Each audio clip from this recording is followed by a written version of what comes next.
Good evening, ladies and gentlemen, and again, for those that are returning and for those that are here for the first time, a very happy World Otter Day to you all. Um, I say evening. Obviously, the people joining us from the other side of the Atlantic to us here in Scotland, it's a good morning to you, but to the rest of us, it's a good evening, and yeah, very happy World Otter Day. For those that are returning following the morning sessions, a very warm welcome back, and for those joining for the first time, welcome, and I hope you enjoy the sessions ahead. I'm going to pass you briefly over to the director of IOSF, or the International Otter Survival Fund, who's going to give a brief introduction and who will then pass back to me. Thanks. Over to you, Grace. Hi there. I'd just like to say a few words before we start the business of the webinar. For those of you who are with us this morning, welcome back, as Ben said. One thing that we had some excellent presentations this morning on a variety of subjects, but one of the things that stuck with me was a comment about the pet trade and social media. We know we shouldn't be sharing images and videos that suggest it is a good thing to have pet otters. But it was pointed out that if we actually just go on the site and spend a bit of time there looking at the video or even posting negative comments, that works into the algorithm and encourages more trade. So basically, just don't react to these posts. Ben will be putting all the presentations from this morning onto Zoom in due course, and also from this second session. So I would encourage you all to watch this morning's sessions as well. As Ben said, we'd like to welcome you to this session too. It's our fourth webinar. IOSF started World Otter Day in 2016, and our aim was to raise awareness. We're all aware of what the problems are facing otters. Those of us who are here, there's pollution, there's hunting, there's pets, there's loss of habitat, all these things. But we have to raise awareness with other people, and that is the aim of World Otter Day and this webinar. We'd like to thank you all for joining us here, and because each and every one of you, by coming to this webinar, is helping to spread the word about otters and their conservation. As the last count, it's now 48 countries who are involved in World Otter Day, and unless Ben's had some new ones, but there are 23 countries represented in the webinar, and that's going to have a major impact because think of it, you can tell other people as we all go out and spread the word, it gets bigger and bigger. We've been trending on social media, so that's been good, and so we want to keep it on. IOSF has posted a special video onto social media, and we would encourage you all to watch this, share it, spread the word. It's all about otters in different countries and the importance of caring and conservation of otters. So please look at this and share it. I'd like to thank all the speakers who are with us for this second session. I'm sure we're going to have as good a time as we did for the first session. And again, it's very varied. So thank you all for your time and effort to come and speak to us. I'd also like to thank the members of the IOSF team, Ben, Helen and Callum, who have done a lot to organise World Otter Day. Ben's done an awful lot for this webinar, so thank you to all of you. In November, we celebrated our 30th anniversary as IOSF.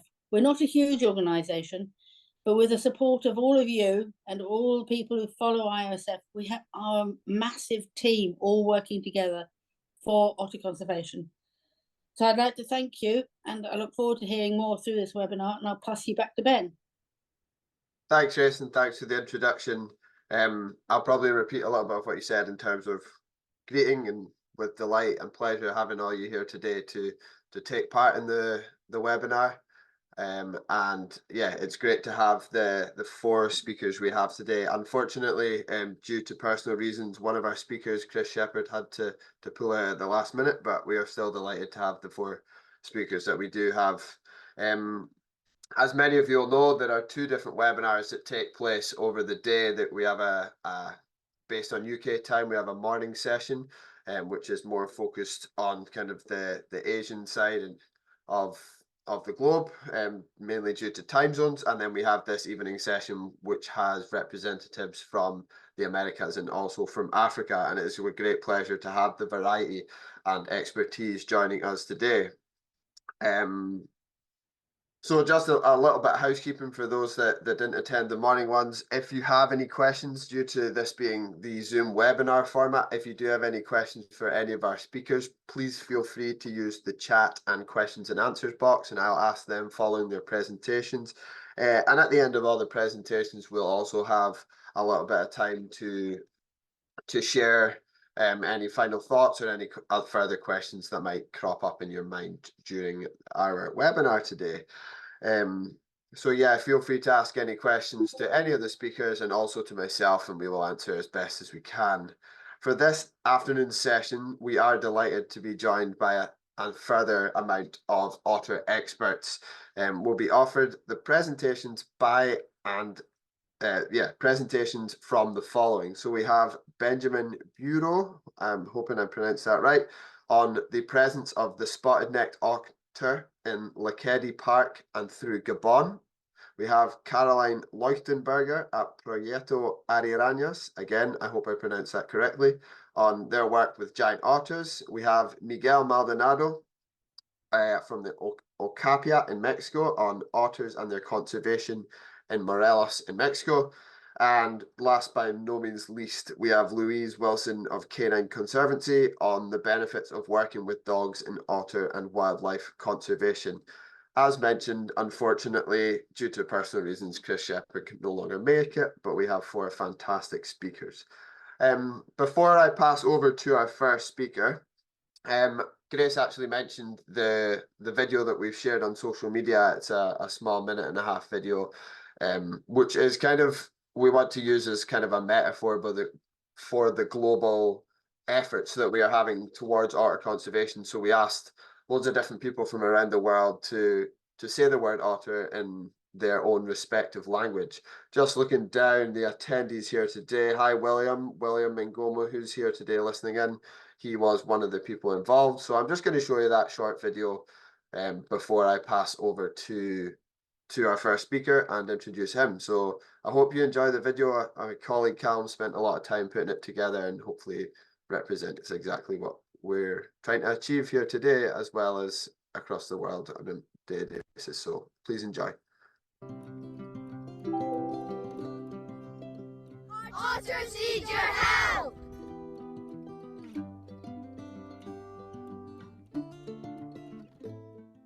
Turkey.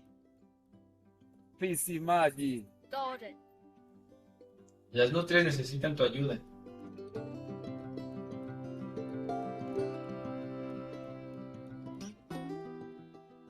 Susamuru. Rara. Chungungo. 夜晚了，水獭需要你的帮助。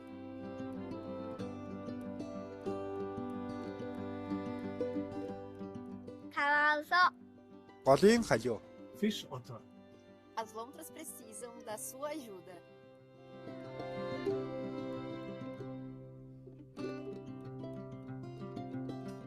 Inzibi. Zaika. Vidra. Na, Les loutres ont besoin de notre aide.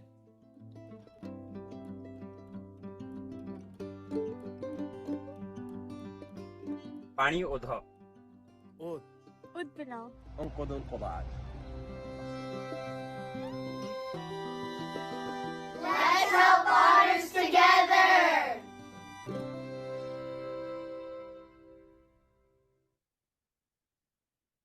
So that's the short video we put together that's on social media. So if you enjoyed it, then feel free to share it and we can continue to tell the story of all of us all around the world working to save otters globally.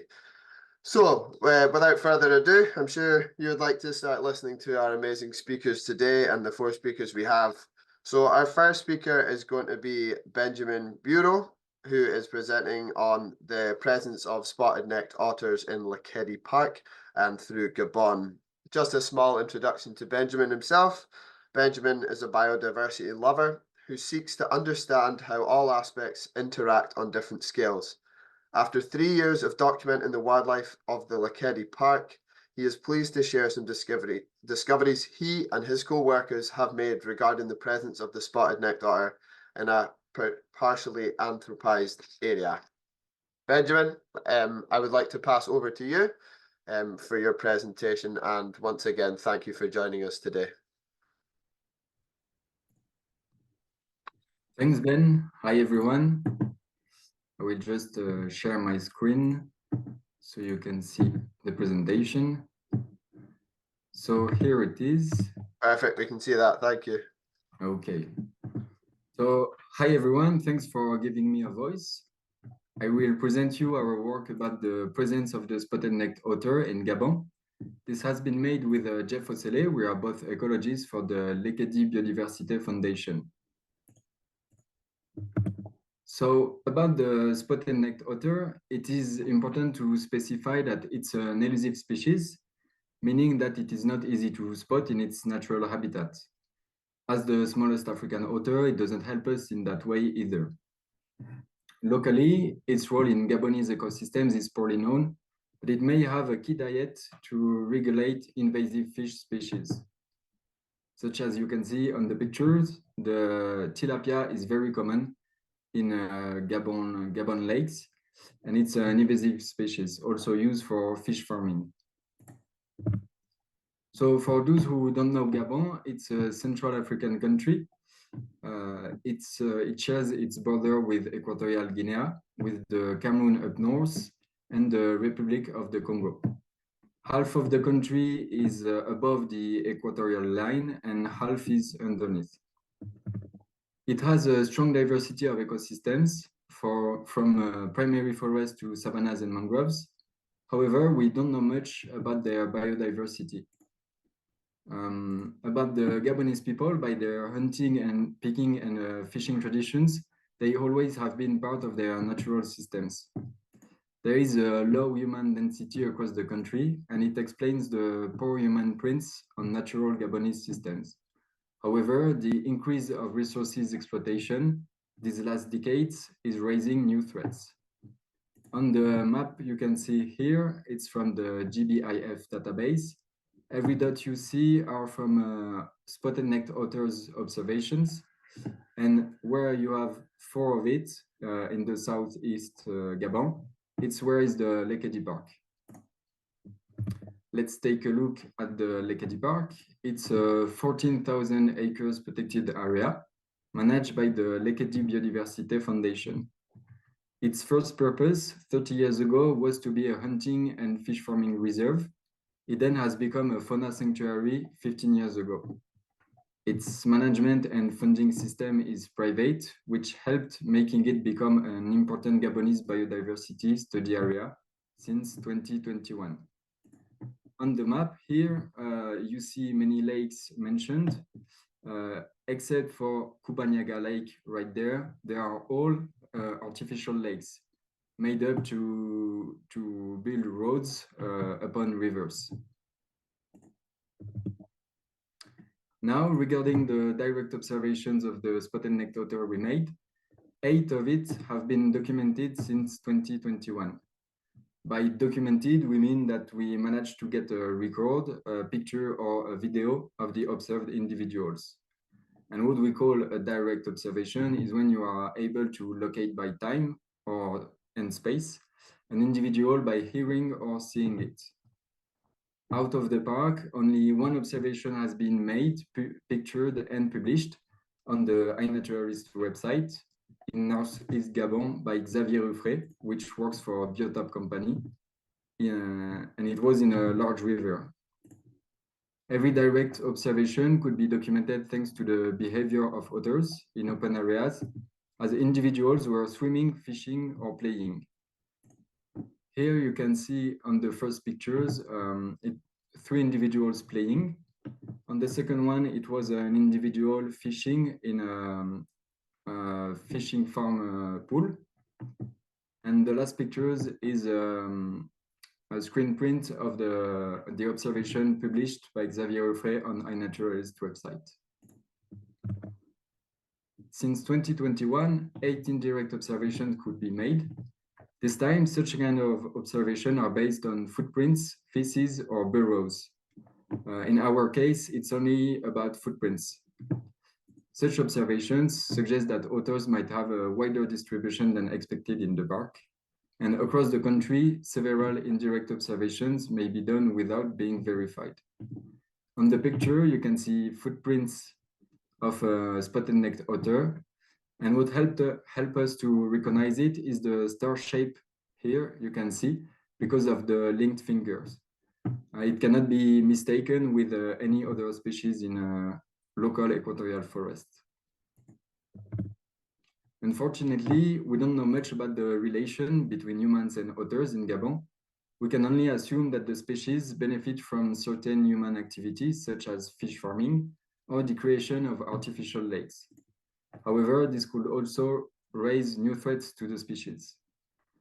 It is important to consider the possible diversity of people's perception for otters across the country.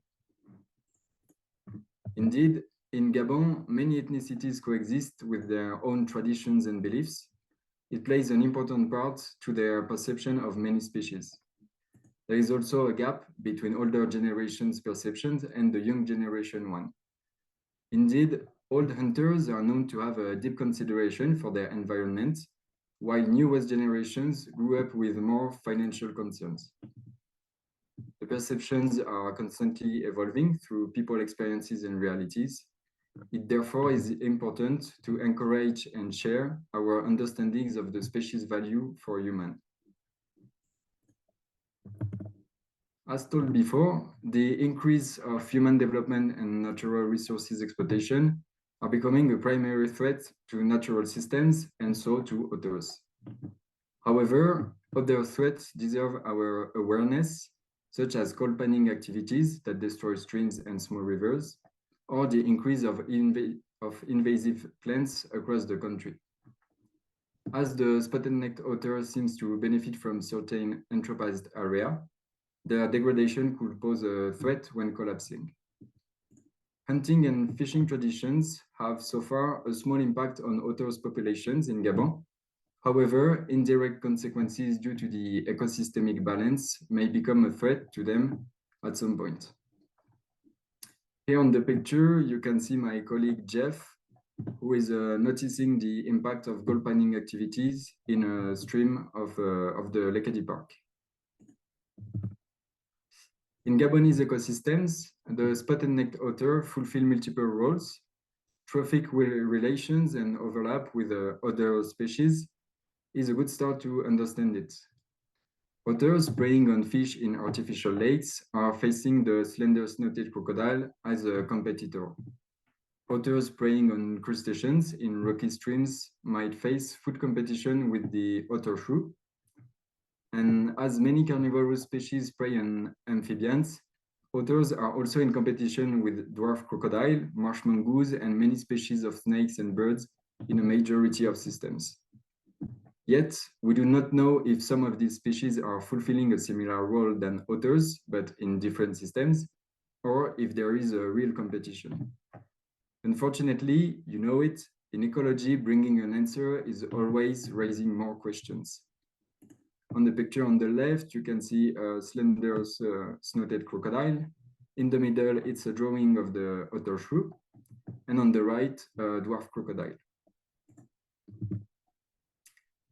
In definitive, according to our observations, we can consider a strong link between otters and some anthropized areas.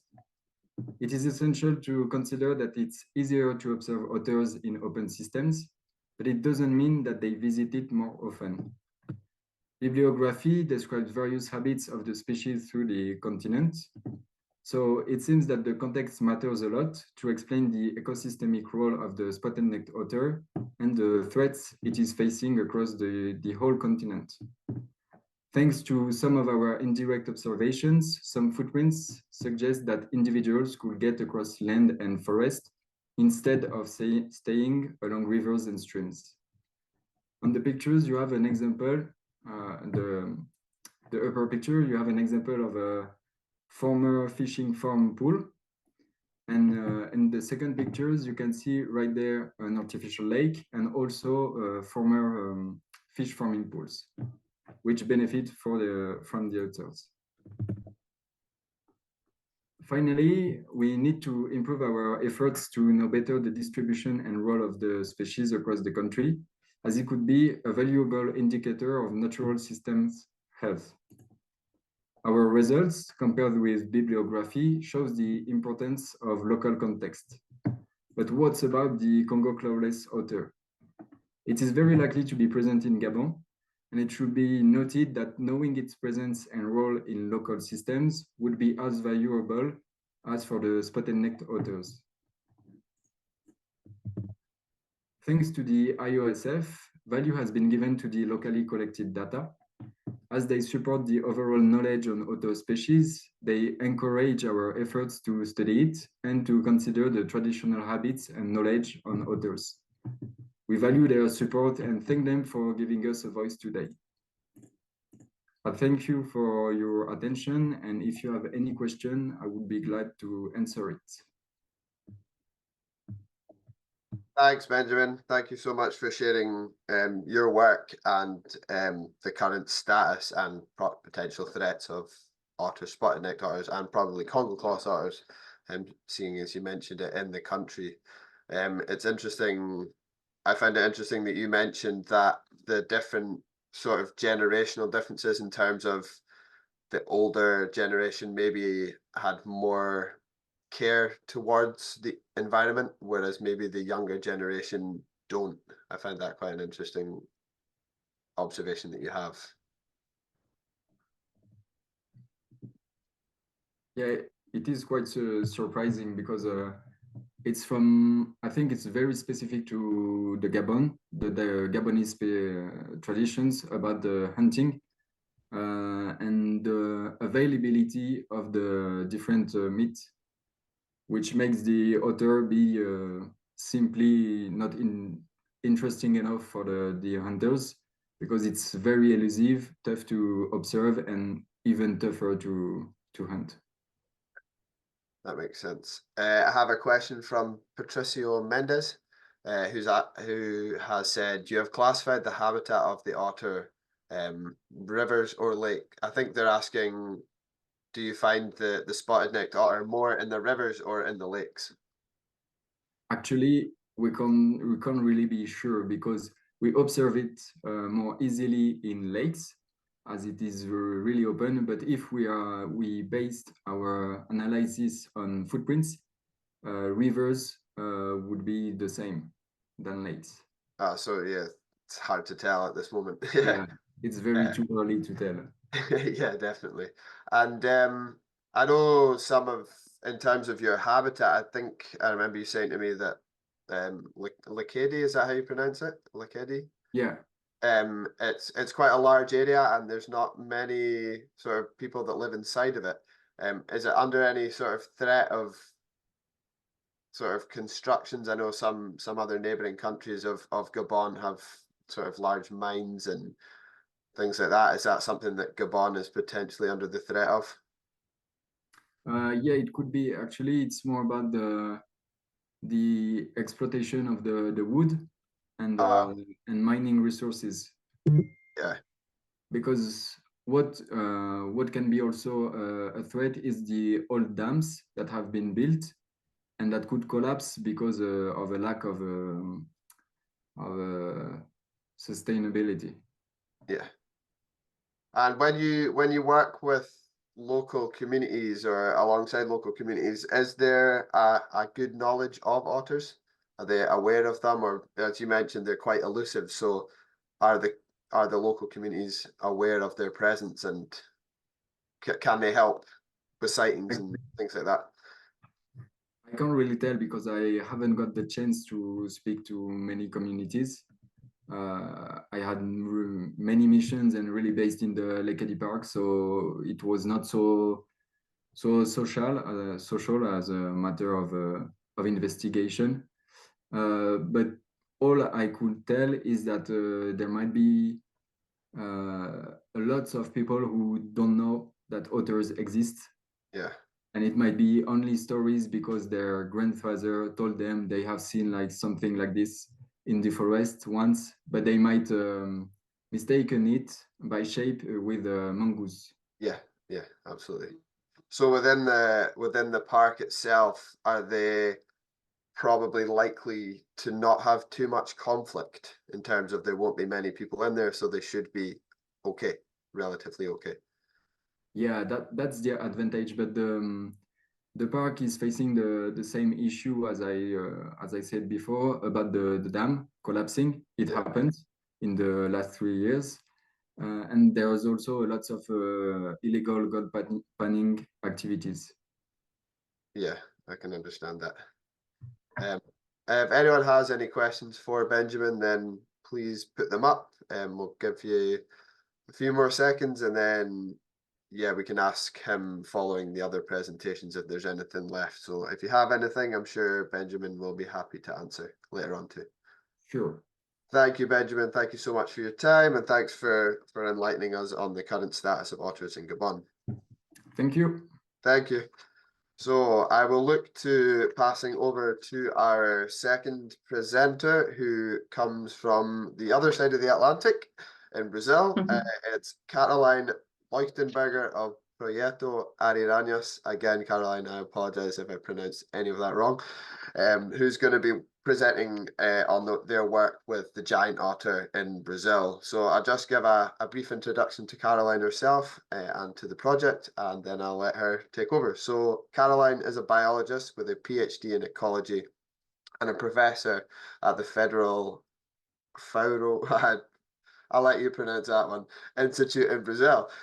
She began her studies with giant otters in 2006 in the Brazilian Pantanal, and since 2013, she had been coordinating the species alongside the Otter Specialist Group of the International Union for Conservation of Nature, of which she is also the continental coordinator for South America.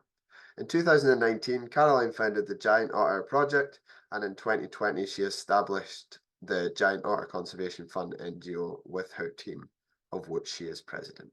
Caroline, thank you again for joining us this evening, or this morning in your case, and please take over. Thank you so much. Okay, thank you, Ben.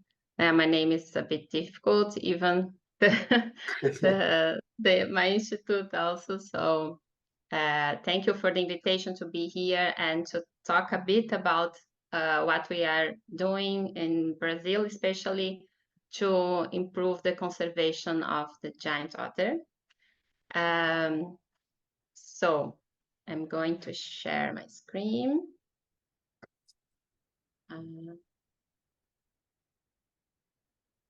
Okay. Perfect. I can see that. Perfect. Okay. Let's go then.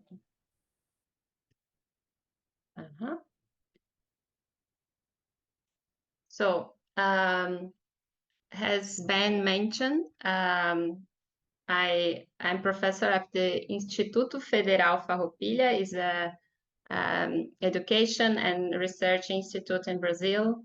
And I am also, since 2013, I'm the coordination of giant otters for the IUCN Otter Specialist Group.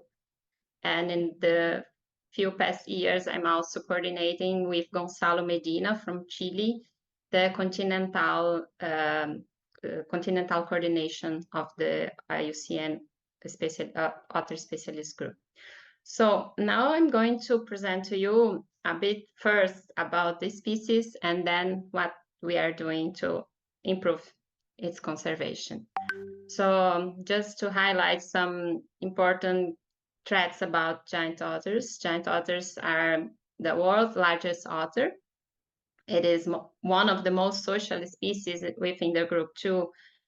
It has some important threats that are important for that increase the interaction of people with the species. For example, it is diurnal, so it's easy to see them, especially in open habitats, just as Pantanal, one of the sites that we have been working. It is a charismatic species and apex predator, has most of the otter species, and it also indicates the environment quality of the ecosystem. So combining all these threats, it can also be an important flagship for conservation, not just of these species, but for the entire ecosystem and biodiversity.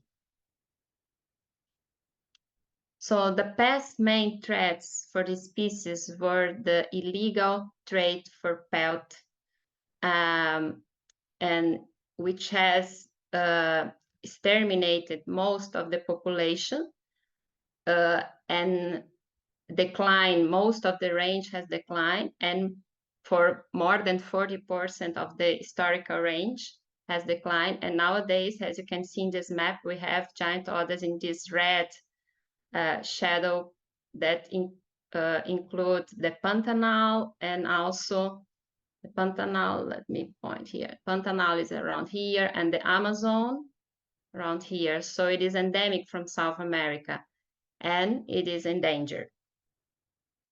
So in Brazil, at that time, this pelt hunting trade occurred up to the 80s, especially in Brazil, even after the CITES regulations. And in Brazil, in the 70s, we had an accident in the Brazilian zoo, which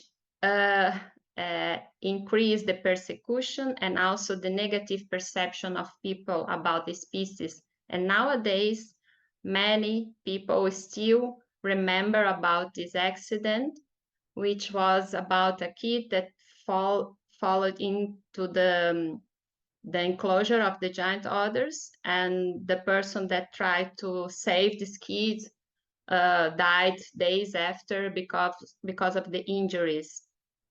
So nowadays, still people remember this, even the new generation. So as I will told you, we are still trying to change this perception in Brazil. And currently, the main threats are related with habitat degradation and loss due to gold mining, especially in the Amazon, nowadays in the Pantanal too, hydroelectric dams, water pollution, and also human conflicts. We are also we have some observation currently that, as you can see in this picture, with some giant otters presenting unhealthy conditions, which raises some led us to raise some questions about their health. Besides this, we also have in locations where we have tourism, wildlife tourism. Most of this tourism is conducting in a pure situation, pure management tourism. As you can see in this, people still conduct tourism by trying to approach to the giant otters, doing playback to attract the animals, and increase the chance of accidents, and consequently more and more negative perception about the species. Also, in some areas, we have intense traffic of boats, as you can see, and especially in the Pantanal. And these rivers are just has highways, and the traffic of boats can also damage animals, especially giant otters. And what we have seen, boats can impact the survival of cubs, especially when they are learning how to swim in the first months of life. And besides, as you may have seen, we are facing extreme droughts in the Pantanal and everywhere in Brazil due to climate changes. This is an example of a group of giant otters that we were monitoring the last years. This is the den here. So this group to go to the den in the late of the day they needed to cross like 2 kilometers of dry road because the only spot of water they had was a small lake 2 kilometers far away. So this is just an example of what we are seeing there. And in the last years, we saw also several carcasses, what was really rare during the last almost 12, 15 years, we never saw carcasses of giant otters, but in the last few years, we saw many. So considering all these threats and situations, I started my studies about giant otters in 2006 and trying to improve the conservation of these species besides the IUCN and other specialists. And in 2019, I had the opportunity to give an identity to a conservation program for the species, which is called Projeto Ariranhas. Ariranhas is the name of giant otters in Portuguese. And in 2020, we funded an NGO to allow us to be more strong and to really focus on these plans. So our mission is really to transform the giant otter into a symbol of a balanced ecosystem and to promote human coexistence with the species and the associated biodiversity. And currently, we are conducting most of our actions in Pantanal, but also in the Cerrado biome and in Amazon. We are starting in the last year, we started also in the Amazon. So in all these areas, we conduct scientific research, especially through population monitoring. And the places where we have tourists, we also conduct activities to promote a sustainable tourism with this species. And in all these areas, we also carried actions to improve education and also science communication. The scientific research, so as I told you, is based on long-term population monitoring. So in 4 of these areas, we already have a long data set of population demography and data that is giving us a good idea about how the species is dealing with all this climate change and human disturbance and habitat destruction and everything. So we also are giving the opportunities for new students to improve their knowledge and to conduct research about giant otters. So nowadays we have several students conducting research in these sites. We also, through the long-term population monitoring, we can also build some tools for the tourism. So one of these is the Giant Otter ID guide. Is a small guide that brings the identification of all the groups that we have in that area. And we give these guides to the tourism guides, local people, to use on their tourism activities. And this has also improved their engagement on the research side, in the research side. So they also share with us the information they have about giant otters when they see one. We have WhatsApp groups, and also we are using an app called EpiCollect. So inside this EpiCollect, we have the Projeto Ariranhas project, and people can include locations and information about the species in these sites.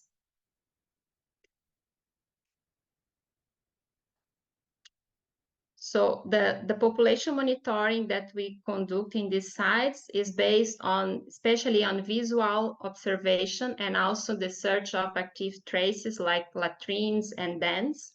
We also set camera traps that help us to monitor remotely the use of these sites.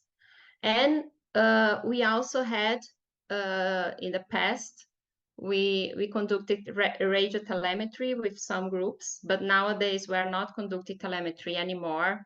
and we are working to improve these methods of monitoring. In the tourism section, first we produce some practices guidelines. These guidelines were developed with the help of many stakeholders. And based on these guidelines, we also promote training for local tourist guides. So we have, for example, here in this picture, you can see some rules and activities that we promote during the tourism activities, has to allow the free movement of animals, the distance that people should take from the others during the observation.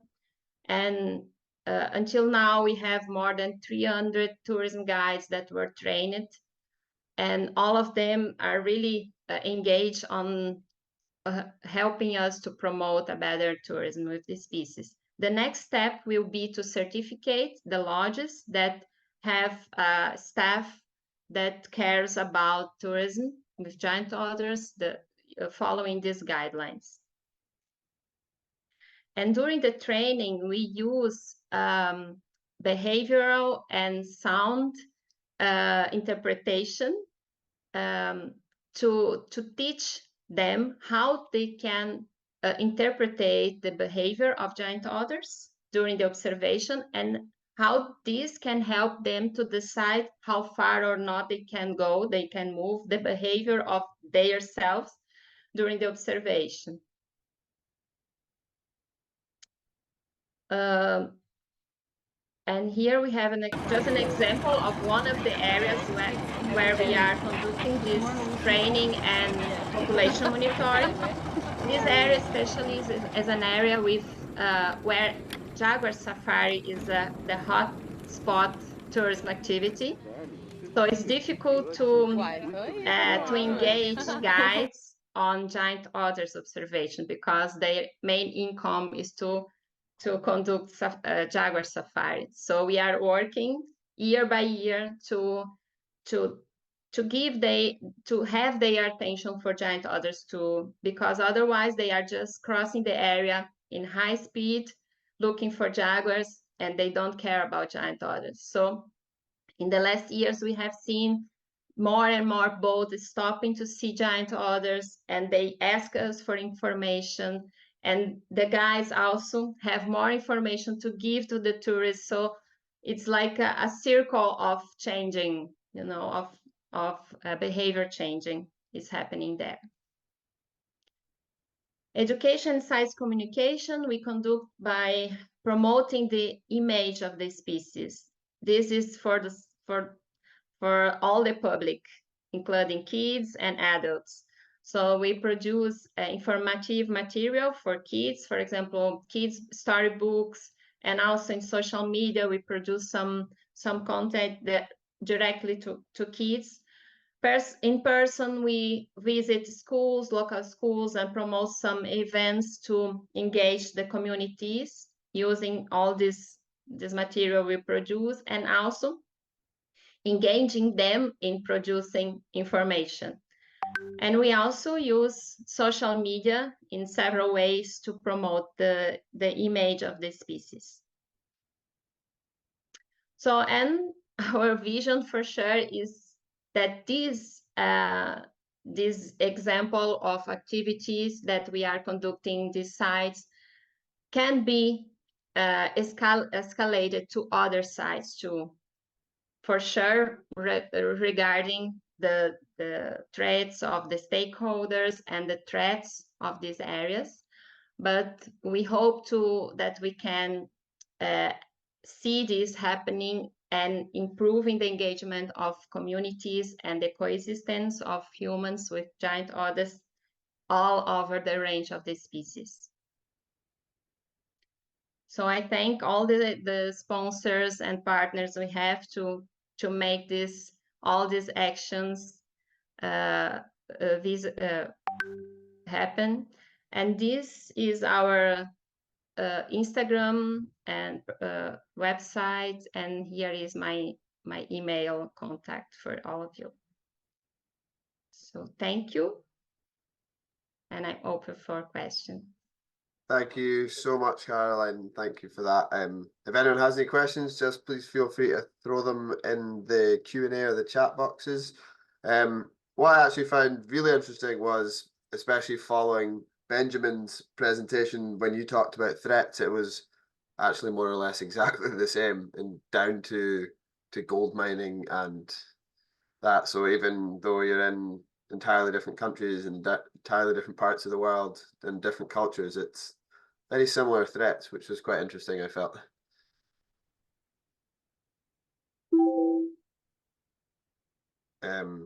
Yeah. Just a few questions I had, just while other people put up any questions they might have. I know you've been working with the giant otters, particularly in the Pantanal, for quite a sustained period of time. Are you noticing any population trends? Are they going up? Are they going down? Are they more or less the same? Yeah. In the Pantanal, in areas where we have more than 10 years of monitoring of data, we have seen in the last 4 years declining, especially in areas where the drought was really extreme. So they stopped reproducing. So we haven't seen cubs born. And those cubs that have born, they died also. So the reproducing rate was 0 in the last years. Yeah. So yeah, and as I told you, we saw also the death of adults. Yeah. During this period too. And in the North Pantanal, we faced in 2020 wildfires, and this had also an impact on the cub survival. Yeah, and the family you talked about that had to travel 2 kilometers to the water because of the dry season without being sad, or did they survive that?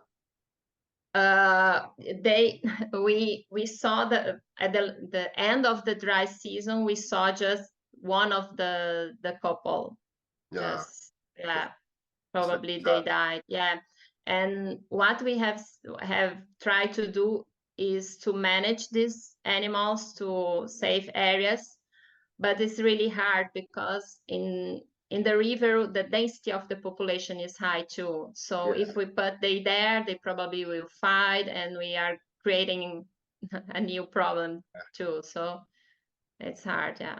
And I know from speaking to one of our speakers this morning who's based in Thailand, he said he's been noticing, I think he's been in Thailand for 14 years, and he said just in that relatively short period of time, he's noticing a big difference in terms of the climate. So he said when it's dry, it's very dry, and when it's wet, it's very wet. So I don't know if that's a similar trend that you're seeing in Brazil. Yeah, the difference is that in the last 5 years we haven't had flooding anymore. So we have just had dry season. The last year we had a bit rain, but it really didn't increase the level of the river. Yeah, and as we expected. So I assume that also adds to pressures that local communities that are using the rivers would put on the otters as well. So it increased that side of things also. Yeah, because the resources are also declining for human communities. Exactly. So the conflicts are increasing. Yeah, there's a few questions for you. We have Kelly Rodriguez, who has asked, what has the response been when working with ecotourism? Are people even aware the species exists? Sorry, about what? The results of our actions regarding what's been the response to the work you've been doing with the ecotourism? Yeah, it is interesting because it depends of people for sure.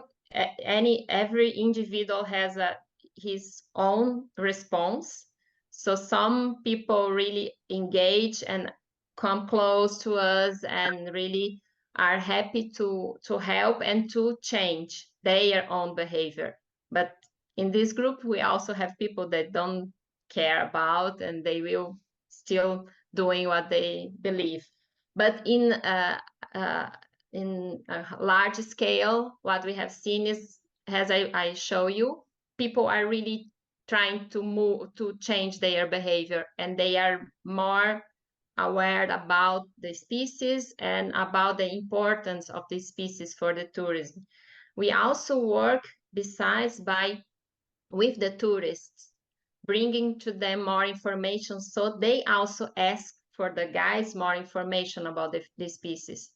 And so is the way they feel, oh, I need to learn more about, I need to pay more attention on the others too, because they are asking me. So it's what we feel is we always need to involve all the stakeholders, because if we are just focused on the guides, probably you need to show them that their attendants want to have more information too.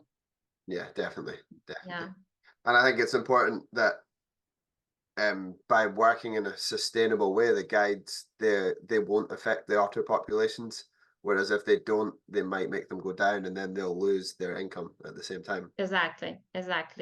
And once the tourists want to see otters, they ask for the otters, and most of the tourists they go year by year, so they feel that the other population is declining, and they ask them, where are the others that we saw last year, and they ask us, well, the guys ask us, where are the others, because my clients are asking, so.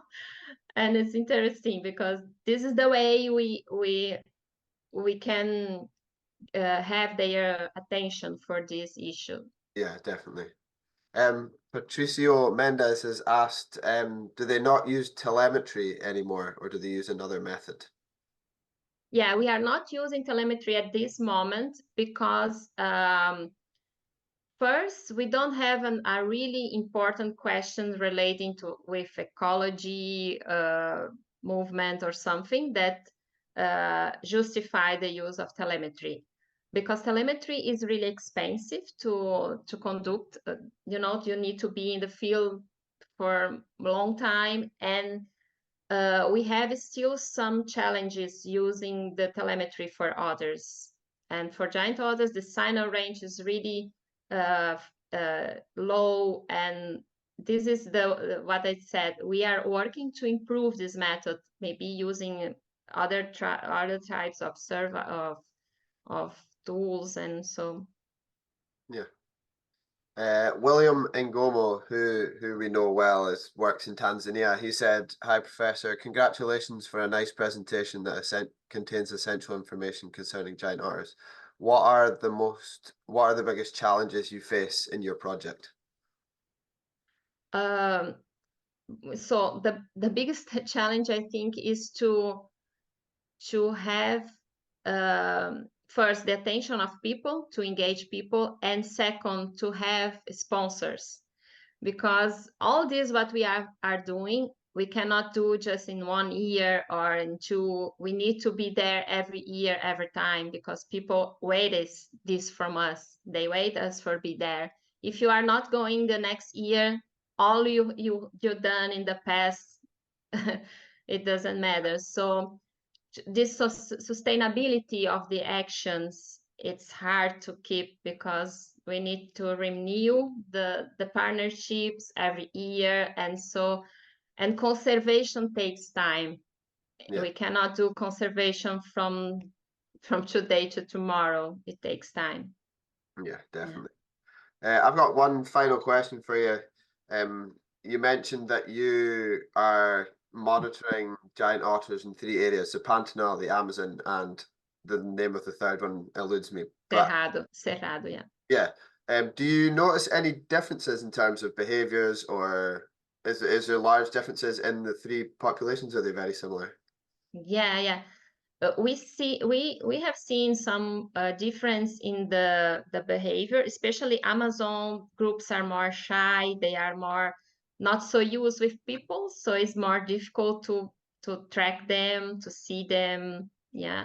Yeah. And in Cerrado, we saw some groups using different shelters, for example, and it depends on the habitat structure. So they may change the way they use the habitat relating to the structure of the habitat. Yeah. Sorry, I actually have one more question, which isn't actually related to giant otters. While you're out on your studies, do you often or do you ever see the neotropical otter? Yeah, we see them in areas. Yeah, in areas where there is not so much boat traffics. Neotropical otter are more diurnal, are more easy to see them. It's more easy to see them. Yeah. But in areas where there are lots of boats, they are not so common to see, but they are there. Yeah. In camera traps, you always record neotropical otter too. Yeah. Brilliant. They are very common. Yeah. Yeah. Well, thank you so much, Caroline, for your talk. And as with Benjamin, if anyone has any further questions, then feel free to pop them in the boxes and we can ask them at the end. But for now, I'll move over to our third speaker. Thank you, Caroline. Okay. Thank you. Thanks so much. Our third speaker today is Miguel Maldonado Torres of Okapia. I had the pleasure of meeting Miguel during the Central American Otter Workshop that ourselves at IOSF and Nutrias de Mexico held in November. So it's a great pleasure to see you again, Miguel. And he will be presenting on otters and their conservation in Morelos, Mexico. I'll give you a brief introduction to Miguel and then I'll pass you over. So Miguel is the CEO and founder of Okapia, an association created to give wildlife a second chance by creating rehabilitation centres and conservation projects in different parts of the world. Okapia is currently working on protecting otters and small wildcats on Morelos, Mexico. Miguel, I'll hand over to you and nice to see you again. Hi, Ben. Thanks for the brief introduction. It's a pleasure to be here and talk about our work, what we do here in Mexico with otters. So I'm going to share my presentation. Perfect. I can see that. Okay, perfect. Well, as I said, it's a really big pleasure to be here with a lot of co-workers, all wanting to protect this group, these special creatures. And I'm going to talk about how we do conservation in a state called Morelos in Mexico. And basically, this is a project that it's part of a really big group of organizations. We are all working on protecting and conserving this species. But I'm going to talk about where I come from. I'm here part of Okapia. Okapia, it's a non-profit organization focused on wildlife and ecosystem conservation in Mexico with the goal of building conservation centers globally. I started this project because as we all see and as many people have had like this experience with wildlife trafficking, for example, each time when we expand our urban or our houses to the forest, to the jungles, for example, we're exposing ourselves to wildlife, but also we're exposing them to ourselves, because we have to find a way to coexist in the same space. So these conservation centers are aiming to give a second opportunity to those animals that are injured or that have been part of wildlife trafficking. So this is our main goal, but we currently have two projects. One is has the goal to preserve, to protect small wildcats in the north part of Morelos. And the other one is, and the one that I'm going to talk about, it's the project that we have for neotropical otters. So these are some pictures of all the team members of this wonderful project. And I'm really grateful to be working hand by hand with all these amazing people, because we all have this enthusiasm to work to protect animals. So it has been a pleasure to work with all of them. And I'm going to start by talking a little bit about the state where we currently live and where we currently have our conservation projects. Morelos, it's let's say like a small state that has around 65,000 people and that work in the primary sector. These are 92% of this 65,000 people, and 8% are women. The majority is dedicated to agriculture and followed by livestock sector and also by fishing. So this data is really important because we in the places where we have these projects, we mainly have like contact with people that are dedicated to agriculture, livestock, and fishing. And also 65% of the state surface is dedicated to agriculture. We have 113 mammal species, 432 bird species, 91 reptile species, 38 amphibians, and 31 fish. And as you can see, we have the privilege to have amazing animals in our surroundings. This otter project started in 2022, and how it all started. Yeah. Just to let you know, I don't know if you've changed your slides, but they're not changing. They're not changing? Yeah, I'm changing them, but let me see. We're still on the first, the one with your sort of title. Okay. Let me see what's happening.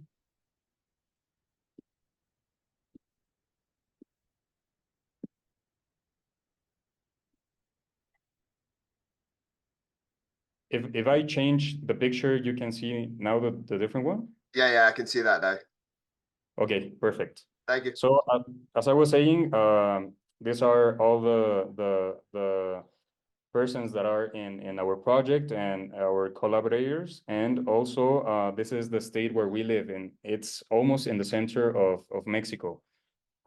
So we have a lot of many different species, as you can see in this picture. We have deers, we have small wildcats, we have coyotes, we have many mammals, but also birds, amphibians, fish. So this project started in 2022, and as you can see in this map, in the north part of Morelos is where I currently live in, and it's called Cuernavaca. And Cuernavaca, it's full of ravines. I don't know if you know what a ravine is, but they're like small rivers that fall from that go down from the mountains. So we have almost like 200 ravines and more than 200 ravines. And all of these habitats are really important because a lot of wildlife use them as biological, how do you say, like corridors? I don't know if it's the right way to call them, but they're really, really important also for the ecosystem benefits that they give us. Unfortunately, these ravines have been polluted, and many people like to build their houses right there because obviously they're going to have amazing views and they can listen to the rivers. But unfortunately, this also affects this threatens the wildlife that lives in these places. So I've been living there like for 8 years, and once I saw an image on internet that said that in Cuernavaca we used to have otters. So this started like giving. It started to come up to my head like many questions on how they disappeared, where did they move, or why they're not there anymore. So also a really important question was, can we bring them back? And obviously, as I'm currently studying for becoming a vet, but I also studied a little bit of biology. I was really concerned on why they disappeared and how can I bring them back to a place where they used to live in. So I started doing research on the neotropical otters that are the ones that live in Morelos. In Mexico, we have 3 otter species: the sea otter, the North American river otter, and the neotropical otter. But obviously the neotropical otter is the one that has like a larger distribution. So I started like asking many people if they knew what happened, biologists, for example, and I started meeting people that that lived in many different places in Morelos, and when I started talking to them, they used to tell me like, yeah, they used to live here in these rivers. Let's find out what happened, no? So we started doing research in one place that it's called Tetecala. Tetecala, it's a really beautiful place, and it has a lot of agriculture practices. Those are the main the main activities there. And we created a group of people that were interested on knowing what happened with the otters right there, because they said that a person that lives there, that's where I met Pablo for the first time. And he joined us in this expedition, and we wanted to find out what happened with the otters right there in Tetecala, if they were still there. And because they told us that they've seen otters as pets, for example, with leashes in the streets. So we knew that otters were there, but we didn't know how many or if they will still there because these pictures, these stories were like from 2 years before. So this is Tetecala. It has a really large river, but it's also a little bit polluted. And we find out later on doing some research with the water, let's say like the water quality. So parameters, we started noticing that a lot of pollution is right there, damaging the river and obviously all the wildlife that depends on the river. So we did like an expedition to find different places where otters could be, or where we could find like springs or holes. And fortunately, with Pablo's experience, we could find in our first expedition springs and also footprints. So we were all really happy because in our first expedition, we were not expecting to find them, but fortunately, we had like this privilege to find this sprints and also footprints. So we decided to put some trail cameras and see what appeared in those pictures. This is a little bit of the biodiversity of birds that depend on the river, and obviously really, really beautiful birds. And also we have seen different species of mammals, even small wildcats. Even if the river is used for agriculture, and obviously a lot of people live near the river, there are still some birds that depend on this dry seasons. They depend on the river to survive. So we also found some threats in our first expedition, like invasive species and also dog footprints. And as we know, many feral dogs can predate on small on other cubs. So it's also a threat on how do you say it, like yeah, it's a threat for the species also. In 2022, we hold the World Otter Day in Tetecala. We went to 3 different schools, and it was amazing because we first gave like a lecture, and then we did an activity that I'm going to show you in some pictures. But when we asked the kids from these places if they knew about otters, for example, they were like, no, we don't know. There was just like 1, 2, or 3 kids from each school that maybe have heard of otters, even if they live near the river.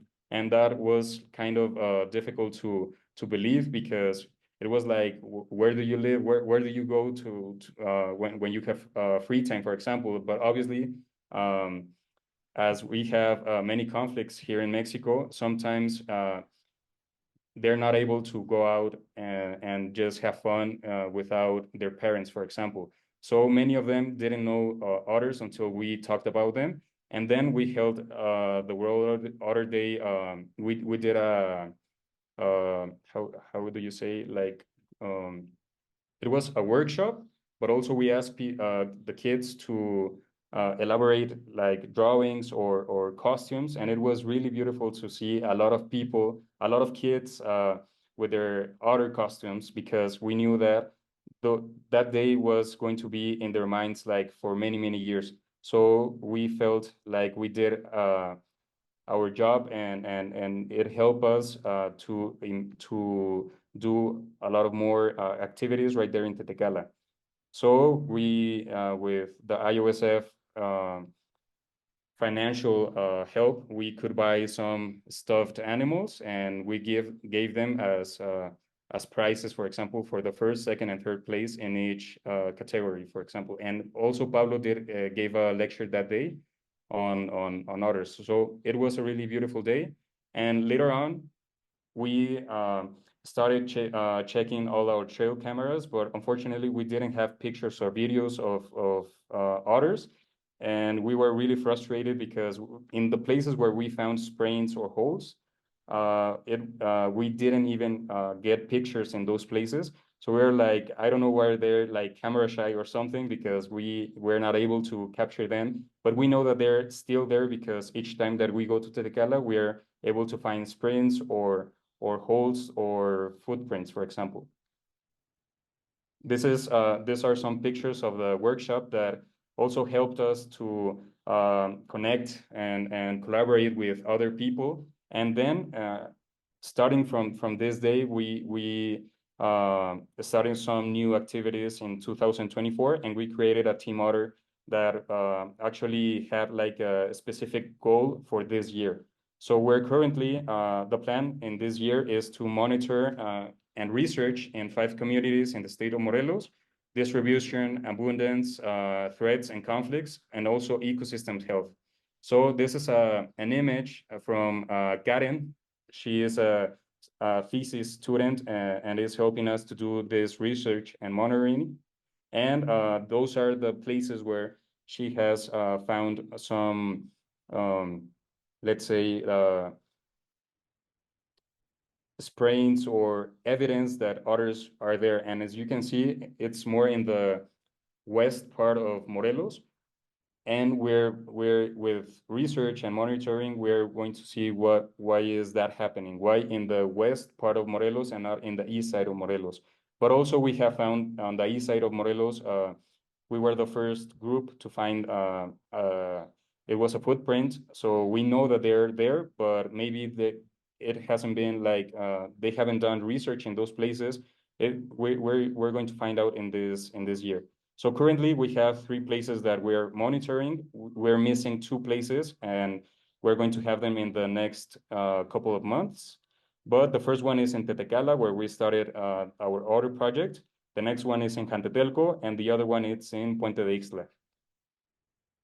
These are some pictures. What we do first, obviously, is to gather a group of people, and we go and talk with locals, mainly fishermen or people that live near the river and have seen otters, or that they're in contact with this species. So we ask them many questions, and we create this group with the local people so that they can help us to go to the places where they've seen otters, and it helps us a lot to do our work, for example. So we look for also sprains and footprints. And these are some videos of the places that we visit. Some of them are really well preserved, but others are really polluted, and they have like, you can see a lot of garbage, and the water quality is not that good. Maybe you're not able to see endemic species of fish. They're mainly invasive species, but fortunately we still have well-preserved areas. These are some videos of our expeditions each time that we go to look for otters, otter sprains, otter whatever. We have to go into the river, and obviously if it's not really polluted, because there are some rivers that we don't even go inside, because we know that we can get an infection or something, because they have mainly like how do you say, suit system, I think that it's called. So the threats that we have seen in these places are direct drain discharges, poor fishing, livestock, and agricultural practices, lack of knowledge of their general population, and also invasive species. But let me add some threats that I've seen also and that I have discovered through conversations with local people. Drug dealers also affect a lot on this. It's also a threat because they ask fishermen or the people that have livestock or agriculture places, they ask for, let's say, certain amount of money, and they're not able to sustain their lives, or they're not able to improve their fishing mechanisms or livestock agricultural practices because they do not have the resources to do that. So that's also a threat.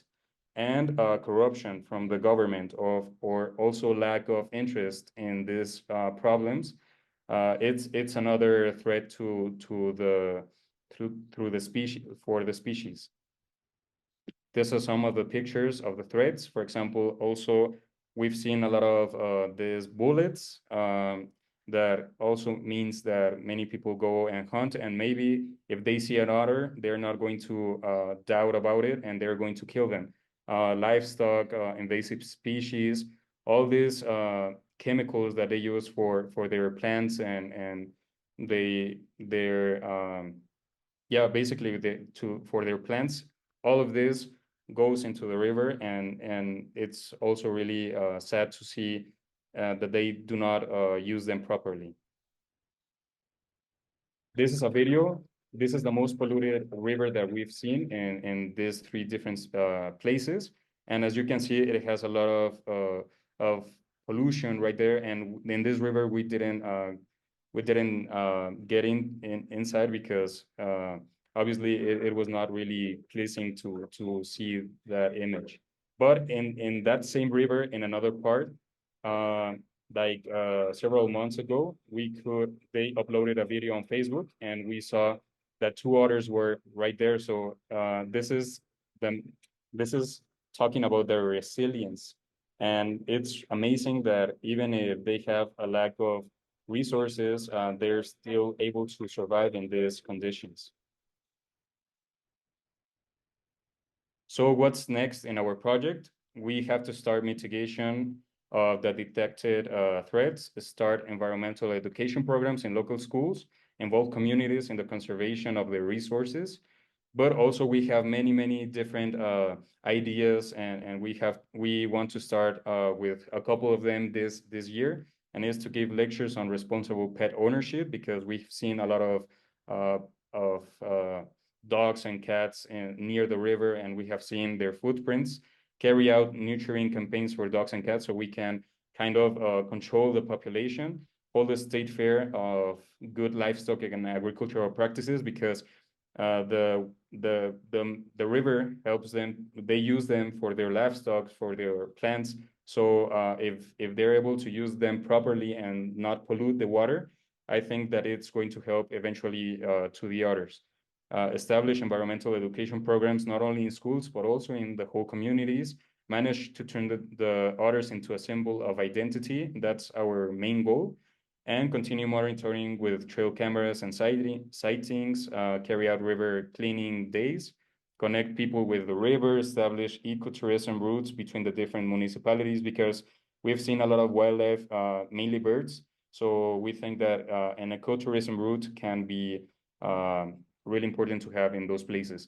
And these are my, if you have any questions, if you want to see what we're doing, you can follow us on our different social media. And well, that's it. I don't know if there are any questions. Perfect, Miguel. Thank you so much for your presentation. Yeah, as you said, if anyone has any questions, then feel free to throw them in the questions and answers box. I particularly liked, it must have been 4 or 5 times throughout your presentation, you talked about working with communities, and in my opinion, and I know you're of the same sort of mindset, it's probably the most important thing. For two reasons, like you mentioned when you first went on your kind of project that you went straight to local communities, and the two reasons I see for this is, firstly, they have knowledge, so it'll save you time trying to find where they are because they'll know immediately. And also it includes them in it. It's really important to include the local communities wherever we are, myself in Scotland, yourself in Mexico, and everyone else in their respective areas. And because like you said it right at the end, that it's about encouraging them to look after their environment. So it's a really important part. Yeah, I completely agree because and we have had a wonderful experience with these people because they encourage us to help them to protect the river or to rehabilitate the river because they want to see the river that they saw when they were kids, for example. They've lived all their lives in near the river and now they see it really polluted and they cannot go and swim there. So they want to bring that back and they want to give that kind of life to their children, for example. So I think that involving them, it's not only, as you said, it helps us a lot with information and knowing where they've seen them and to be able to look for them more easily, but also because it's their resource and it's their place. So we have to encourage them to do so, to do what we are doing, and it helps us a lot. Yeah, definitely. And out of interest, I don't know if you heard Benjamin, the first presentation, he mentioned that there was a difference in perception to the environment between the young people and the older people. Do you see something similar in Mexico?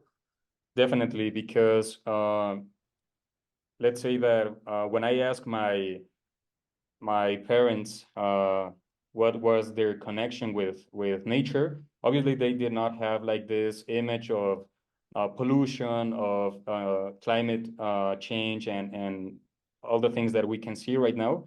But they were really connected with nature because it was it was it was their surrounding. So they were able. There was no insecurity, for example, as we see nowadays.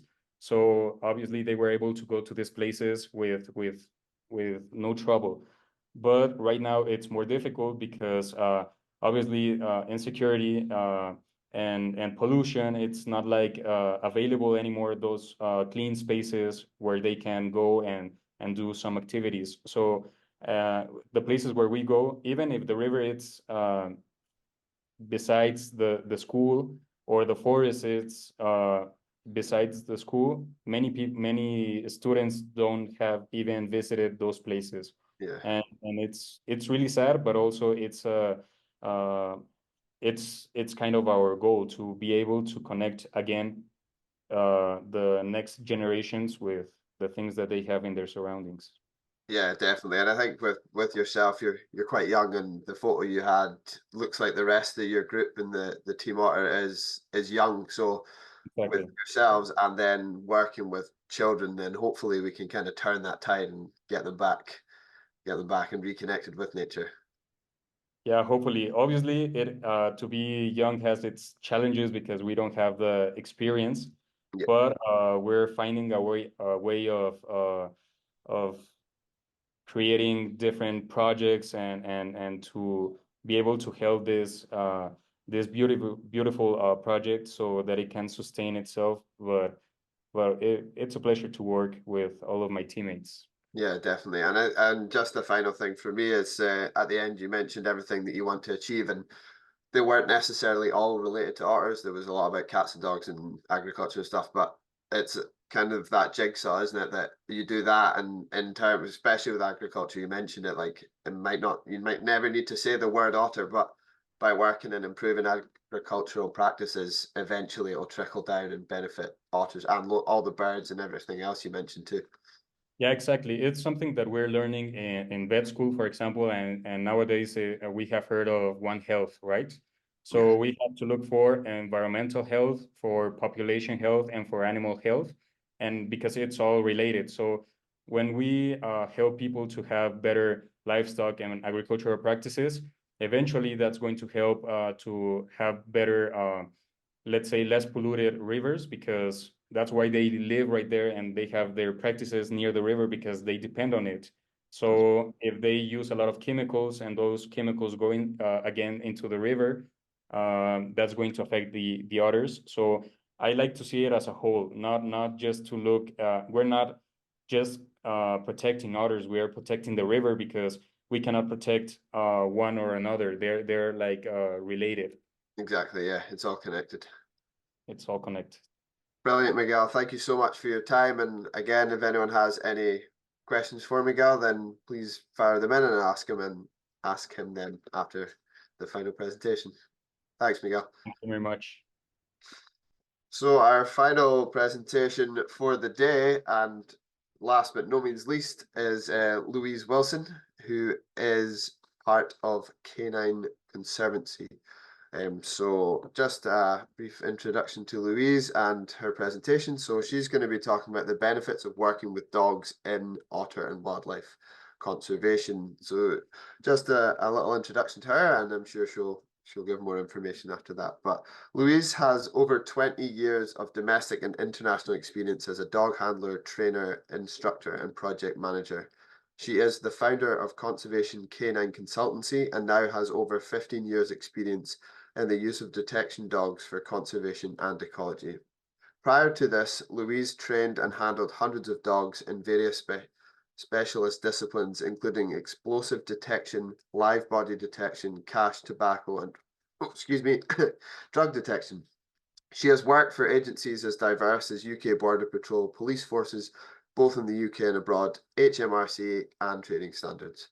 Louise, I'll pass over to you. And again, like everyone else, I'm very grateful for your time.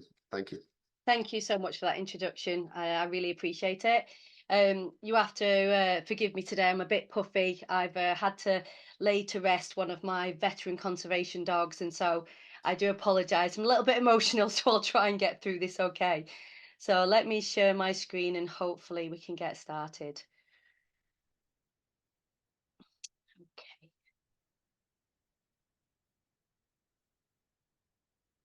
Perfect. I can see your screen. That's going through okay? Wonderful. Yeah, that's good. Thank you. Right. Okay, so yes, as Ben said, I'm here to talk about Conservation Canine Consultancy, the organisation that I founded over 8 years ago, and my background of working with detection dogs for over 20 years now. So I'm so honoured to be able to come along and speak about the work that I do with detection dogs amongst so many wonderful speakers from around the world in such amazing, wonderful places, where I'm here based in North Wales, in rainy North Wales, and I'm going to be talking to you about a lot of the otter work that I do actually in England. So regarding detection dogs, not everyone knows about the use of detection dogs in conservation, but we've over 9,000 years ago, we've actually been working with and discovering the potential of use of dogs and working dogs. This is through sculptures and rock carvings that we've been able to find. And it's been as early as 1888, first sniffer dogs were used for law enforcement. And it was about 1895 when the first conservation dog was actually recorded in New Zealand. So regarding the background of it, it isn't necessarily new or innovative, and sometimes we need to maybe stop using the words new and innovative because it makes people feel a little bit uneasy. With my experience, I've had 20 years operational experience. I'm a master trainer and handler and a worldwide instructor, so I'm lucky to be able to travel the world doing what I do. In terms of, I've got dogs in the room with me now, but I've got 11 rescue dogs that I work with different wildlife projects. I've got Rex with me today. He's sleeping next to me, and he is my otter detection dog. But it started many, many years ago, the first Pine Marten scat dog, and that is Luna, who unfortunately passed away last Wednesday. Sorry. Oh.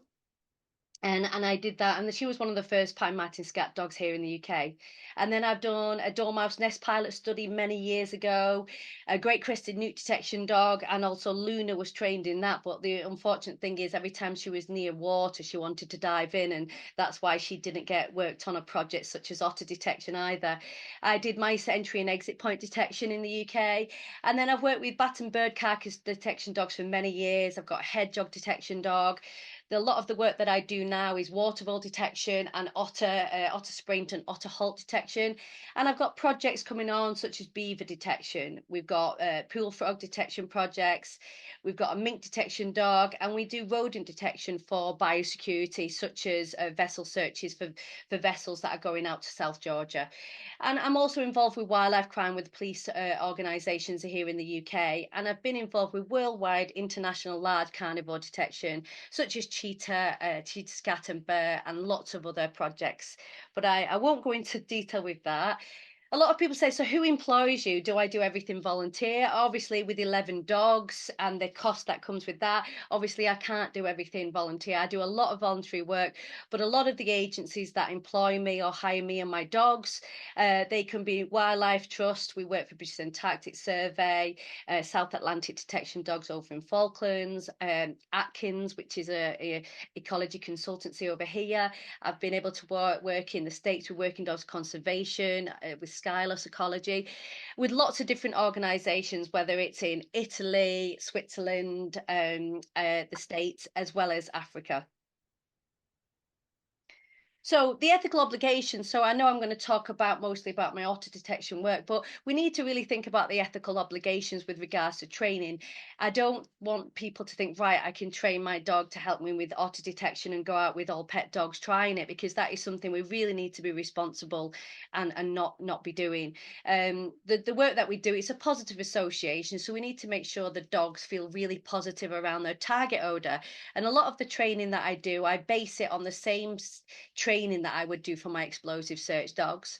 If I wouldn't feel safe using that dog for explosives, I wouldn't necessarily be using that dog for otter detection also.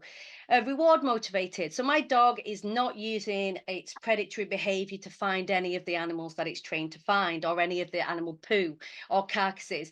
We're not basing it on the dog's natural want to smell this odor. And that is kind of a misconception. A lot of people think that our dog naturally likes the odor. We make sure the dog isn't one that actually wants to search for that odor. We train the dog through association, and the dog basically gets a ball or a toy once it finds the target, whether that is spraints, scats, carcasses, bedding, such things like that. We use a lot of marking and capturing, and in the dog training world, we want to really look at the natural reaction of what the dog is giving me. We can't always train a sit indication with some of the situations that we're working in, especially if my dog is swimming in a river, he's not necessarily going to be able to sit to indicate. So that's why being a trained handler and having a really well-trained dog is vital. We need to look at the positive emotional response to this. So how does the dog feel around the odor? Is it a positive response, or does the dog really hate the odor? And that's why I've got 11 different dogs that if I have a project, I check how the dog feels around the odor. Not every dog likes to smell poo. So when we're training a dog, if the natural response is repulse or even fear, such as large carnivore scat, some dogs may not want to go near that odor. And positive reinforcement, everything needs to be good. The smell, what the dog hears, what the dog feels, what the dog experiences when doing this work. And we need to encourage the dog seeking and play system. So it isn't really a straightforward project. I find that working with conservation dogs is much harder than my previous experience working with explosive detection, drugs, tobacco. The dog is having to navigate lots of other odors and environments. So why use dogs? So detection dogs in conservation. So using detection dogs means it's no longer necessary to solely survey animals by luring animals to areas in order to capture their presence, such as live traps, hair snares, camera tracks, tracking stations, response to vocalization playbacks, which I saw on someone else's presentation, how damaging that can also be for animals using methods like that. But also the use of dogs along other methods, such as camera traps, is a really, really viable method. Non-invasive method, it reduces stress exhibited on the target species, replacing such invasive tools which can cause temporary harm, stress, or even death with some of these with these things mentioned above, or the discomfort to the target species. People mention about disturbance of dogs, disturbance of otters due to dogs, and someone stated on a post recently, is it disturbance or is it just a little bit of annoyance of the use of dogs? And I know there has been research looked at the effects of using detection dogs in certain circumstances, and research suggests it didn't have a negative effect on the animals. It actually increased movement of the animal in the area. However, it's only an effective tool if professionally done. It needs to be a properly trained dog team, and we need to really emphasize that.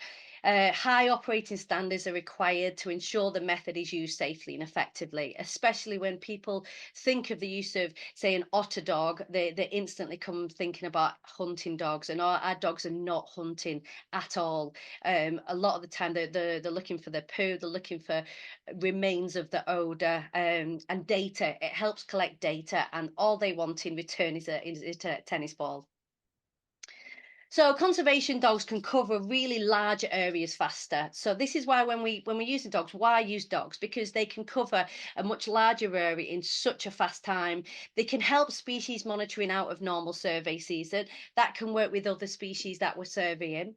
They also have minimal environmental impact on the search area. You know, the dog can cover a large area with minimal effort, but also have really limited effect on the environment, such as the foliage disturbance. And the use of dogs really is a perfect platform to create awareness and education for conservation. I really love our work in schools, and I take in my dogs and I talk about how rescue dogs are helping with UK conservation. And it really is a brilliant platform to make people aware of what can be done, and also what UK native species need help. So why use dogs? So as I've mentioned, it's non-invasive. It's one of the most non-invasive survey methods out there, and one of the things I love using dogs for, it's non-biased. When I'm I'm a dog expert, not a species expert, so I work with a lot of species experts on projects, and a lot of the time my dogs, say, might pull me to an area, and I'll say my dog's interested in this area, and sometimes the experts might say, well, that's not an area we'd survey. That's not a typical habitat. That's not an area where we would find spraints or scats or the target. And the dog proves them wrong and says, yes, well, there is the animal here. So I love that non-biased approach. They're really efficient. If trained properly, they're really efficient and really fast. And the areas that we can survey is much, much faster than human search teams. The reliable tool to use, human search team, I think we've got about 7 minutes of concentration or something crazy. The dog has such reliability of that constant kind of effort and enthusiasm to find their smell so they can get their reward. They're an effective tool. It's a greener method of conservation. It's a very compassionate method of conservation, and long term it can really be cost effective. I'm sorry if you hear some dogs barking in the back. I think it's coming up to tea time and they want their food. So what can dogs smell? They can be trained to smell almost anything. So you've got mammal scats, animal carcasses, nests, feeding signs, plants, live animals, reptile scats, reptiles and amphibians, burrows, roosts and halts. So really everything is available. It all depends on what target odor we can get for our training. So from a dog's perspective, it's not all about the dog finding one odor. And this is what I try to explain to a lot of people that I work with, like worldwide, is we always think of the dog finding one odor, but it isn't. It's really the dog is discriminating and disregarding millions of other odors that are really quite interesting and exciting odors for them to smell. It's unlike contraband, where when I was searching for explosives or drugs, sometimes that odor is quite out of context to their environment. So they've kind of got a big beacon flashing on top to say, hey, there's a smell that shouldn't be here. With wildlife, it's not necessarily that. That wildlife is meant to be in that environment, and the dog has to navigate that. And we're really, as handlers, we're interpreting what the dog is smelling and finding. So the utterly amazing otter detection dogs, I had to put that one in there. So for over 8 years now, I've been asked to help with otter monitoring, so help with otter spraint detection in areas that may be difficult to survey. Our dogs have shown that the otter spraint detection can accelerate using dogs due to the large point of detection, and that means when I'm training a dog, the dog hits the odour of a spraint at a distance. They're quite smelly, as we know, but it really can home in from a really big distance. Our dogs have been able to differentiate between otter and mink and are able to locate to locate otter spraints in hard to reach areas such as up trees, under foliage, in water, and mixed in with mud and sand. Our otter detection dogs don't rely on any visual signs of otter presence and can ID otter spraints even when humans can't. This is one thing I've been trying to promote for many, many years, is even though we think otters might be really easy to survey and looking for spraints under bridges and under obvious rocks and boulders, what about the ones that we're not finding? Are we actually doing proper population counts? Are we getting as much data as we can get? So I might have to move my thing. Bear with me. Oops, daisy, I've gone backwards. Messing everything up. Sorry about that. So research suggests that using dogs to help monitor otters can be a huge benefit to otter conservation, as dogs can find up to 4 times more scat samples. They're twice as fast as human searchers.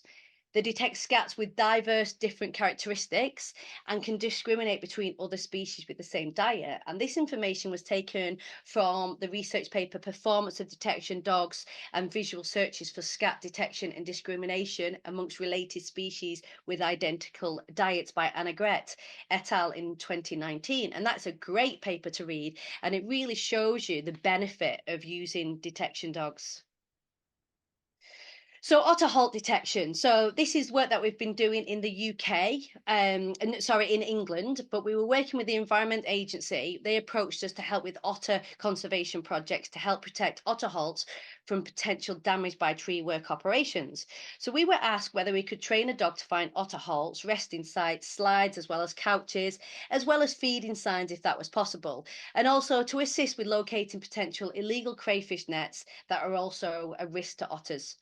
After securing the relevant licenses and authority with Natural England and in consultation with the leading otter experts in the UK, we commenced our year-long training. And that's some images of Rex, where obviously I saw the images of people climbing through water on the other slides from the other presenters. And that's what I'm very much used to doing, is traipsing through water. So Rex is our otter detection dog, and he's now been operational on this project for over a year and has successfully found otter halts and numerous couches, spraints, slides, illegal nets, as well as feeding signs. Rex is able to survey a river in a fast and efficient way in a non-invasive, indicate to the handler that there is otter presence. We've actually trained Rex to have this distant indication to us. We didn't want the dog to get too close to any potential halts. So he has a distant indication. When we get an indication from Rex, any further investigation that needs to be done, such as camera trapping in the area, that is done without the dog and handler, and that is done under license. So we are kind of helping home in the existing methods that are there, but say, right, that is an area to concentrate on, that is an area to concentrate on, and kind of just being a bit more accurate with where camera traps or where further investigation needs to be done. There is no other effective method for otter halt detection, and the compassionate use of specialist trained conservation dogs can be a huge helping hand to otter conservation and protection. So what we've learned through doing this work, we've learned it's very difficult. It's difficult habitat to search, increased risk during rainfall. We need to be aware of the rainfall 3 days prior to our searches, just in case that changes the river. Decisions can't always confirm a location. We need to trust our dog's nose. We have trained our dog. When the dog indicates to us and shows there's interest, there's something there, and really the dog looks at me and says, "Give me my ball." That is the reaction from my dog. I go, right, there's a halt here. So in terms of we don't get the dog's nose on odor. So we don't want the dog to go any close. So we might be in a large area and say, okay, there's a halt around here. We don't want the dog to kind of indicate within a centimetre of where a halt is. That has to be done under different licensing in a different manner. We want to navigate and say, right, this area is where otters are. And he's very, very good at finding otter couches, which he's very happy when he's found himself a little otter couch. Access to the real relevant training odors is always difficult, and we did work with the New Forest Wildlife Centre, they were allowed us to get to an old otter enclosure and work there, which was amazing. We obviously no otters were there.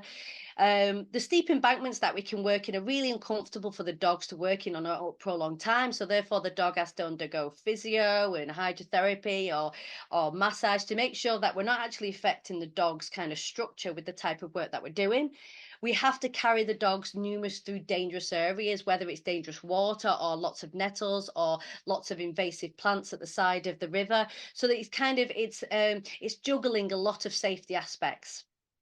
We're increased wildlife signs located by the dog teams compared to visual assistance. So when we've had assistance with us, and we are finding more wildlife signs or otter signs in areas that might not have been looked at. The otter spraint sometimes when Rex is indicated, we can't even see it. We've had to literally, the dog's looking at us saying we must be absolutely stupid. And we've actually had to sniff every centimetre of the floor to pinpoint exactly where he's on about, where we don't want to ask him too much because we don't want him to kind of disturb the target odor. And so it's amazing what the dogs can do, but obviously I'm completely biased.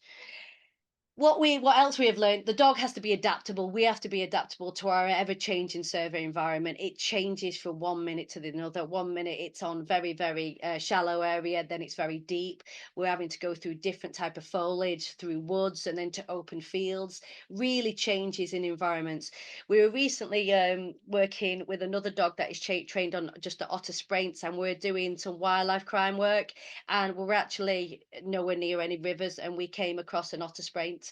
And it was just obviously from the dog's point of view, he wanted his ball no matter what the target was. He's trained on the otter and also wildlife crime, and so it just shows you in terms of environment changes is massive. It's not always by a river. We need to be dynamic with our risk assessment for environmental challenges. We really need to be aware of the risk that we're putting ourselves in, but not only ourselves, our dog. We need to really keep welfare check on our dog. Work around water. Dog is not to be fearful of the water or even overexcited by it. We don't want a dog to be scared of getting in the water, but we also don't want the dog to unnecessarily jump in and out of the water. There's too many risks inside the water. So if the dog is happy to work on the bankside and lean over and smell across, then that is probably a better situation. We do use things like boats and paddle boards and kayaks for our searches as well to facilitate that. We need to be able to multitask for the handle with regards to safety around water. So we're handling the dog. The dog is always on a lead, and we're having to collect data, photograph, GPS, navigate where we're going, holding all our equipment, our tools, and also keeping ourselves safe and our dogs safe. It's really physically challenging. I always laugh that now in my 40s, I'm doing the hardest type of handling that I ever have doing. When I was in my 20s, I was doing my drugs and explosives, which wasn't as hard handling as what it is now. But it's a pioneering use of conservation dogs to help with otter conservation. And if we were really a little bit more open to the use of dogs in otter conservation, we could really help collect more data. So the conclusion, the ethical and professional use of specialist trained conservation dogs can be a real valuable tool to help with elusive species detection, protection and conservation. If we don't know where these otter halts are, how can we protect them? I think I might have sped through that ultra fast, but thank you very much for listening, and I hope that was okay. That was brilliant, Louise. Thank you so much. And aside from Rex's talents, he's a very cute dog. Oh, he is. He's a very handsome boy. I've got a list of questions for myself, but I'll go to, in case I steal anyone else's questions, I'll go to the floor. But thank you so much for that. So there's a couple of questions from Anne. One might be more difficult to answer, but I'll ask them both, obviously. So she said that it's intriguing that dogs can smell fish species, and assumes that remains out of the water rather than in the water. No, this was Working Dogs for Conservation, and there's a really good book out there, which I don't know off the top of my head, but I can always send to you, Ben. It was dogs were trained to find invasive species swimming through fast-flowing water. That's how amazing dogs are. That's amazing. So yeah, so like the dogs are limitless. It's more the handlers are the limitation to dog teams. Yeah. So that is something that can be done. Yeah. Yeah, that's amazing. And just before I carry on with the questions, I kind of want to reiterate, and you said it numerous times, the word trained. Like, Rex is a normal dog, but he is a highly trained dog. He is not just a dog. Like, I've got dogs around me and I love them just as much as any other dog, but they can't find a treat a foot away from them. So it's important. We need to push that. It takes about 2 years for a handler training and over a year for a dog to be trained in this. And this is just to make sure that we're not putting dogs at risk, and we're also not putting our target species at risk. Well, that's it. They both individuals, the dog and the otter in this case, are at risk, so they have to be highly trained. So I just want to reiterate that. And just a quick question for myself before I go on. You said it takes a year for a dog to be trained. What does that year entail? Is it every single day or a day of the week, or how? Well, if I'm honest with you, I think you'd want everything I do. I live with my dogs. I'm a crazy person that has all my dogs living in the house with me. But everything you do with that dog is towards your training. So everything from your dog walks to your playtime to your feeding time, everything is to try and get that dog to that final point as an otter detection dog. So when I've worked with people that might want to do a project and they might want to maybe every week do one bit of training, I don't think it's enough. I think you need to be on top of that training regularly, and that could just be in terms of environmental training. From an otter odor point of view, or any target odor point of view, it takes about 50 minutes, just 50 minutes, to scent imprint a dog. So from an odor to be conditioned, that means something good. But it's not that we're training for. It's the environmental differences, and it's also the other target smells. So like mink being there, whatever other rodent, everything else that the dog might say, hey, I want to smell that. Or even fox, where the dog might say, hey, I want to roll in that. So it's all that training that you have to make sure the dog doesn't find overly interesting. So in terms of a year of training, that depends on when you get your dog. Is your dog ready to go out operational or straight away? Or do you have to spend 3 months getting that dog highly motivated for a ball, for example, or for a reward? So yeah, I would say you want to be doing more than one training session per week, definitely. And we do something every single day with our dog because we want the dogs to be the best at what they do. Yeah.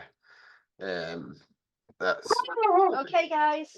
Sorry, my dogs are all making noise now. Anne has said, interesting to see if you could train to this is a difficult question, but she's saying it would be interesting to see if you could train to respond differently to different otter species in areas of overlap. So obviously here in the UK we're lucky we have one. So if it's an otter, it's an otter, it's a Eurasian otter.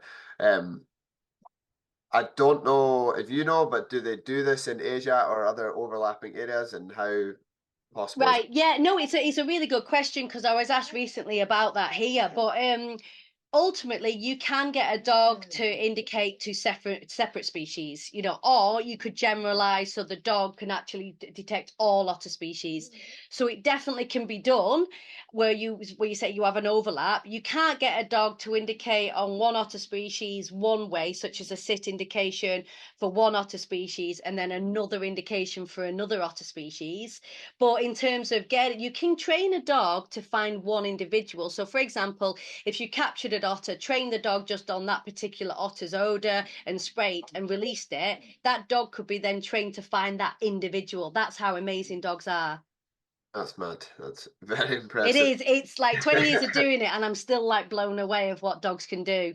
And out of interest, with Rex or with any other dog, if and have they ever come across an otter, and what do they do in that situation? An actual individual? Yep. No, so operationally they haven't come across an otter, but when we're doing the trainer at New Forest Wildlife Park, they were in the presence of otters, like behind cages. It was done, obviously, done all compassionately. We wanted to see what the dog would do, in terms of, one, for their welfare, but also to see what the reaction was. And to be honest, we were quite surprised how chilled out and how nonchalant they were about it. It was like, that's not the concern. It was more of the otter spraints and the bedding and the laying spots they were interested in. We want to make sure that a lot of people think when we do dogs for conservation that they're trained to hunt. When people say hunt down, they're not looking for the animal from that point of view, and we don't even train the dog to track the animal as such, because that will take kind of, in a way, a predatory motor pattern. We want the dog to say, right, here is, whether it's the bedding, whether it's the hair, whether it's the spraint, and then when I get this, they look at me and I give them a ball. So we haven't had one plop in the water when we've been doing a survey. And to be honest, one of the things what we have to do with all our dogs, we check what they are like around animals. We don't want them to have any chase instinct, whether that's a cow, a sheep, a cat, or anything. So that when we assess a dog, when we got Rex, that's the first thing we did with Rex, is check what he was like around water, but check what he was like around animals. If I'm honest, if he came across an otter, I don't think he'd know what to do. He's a bit of a soft sausage, to be honest, but there wouldn't be this kind of want to go forward.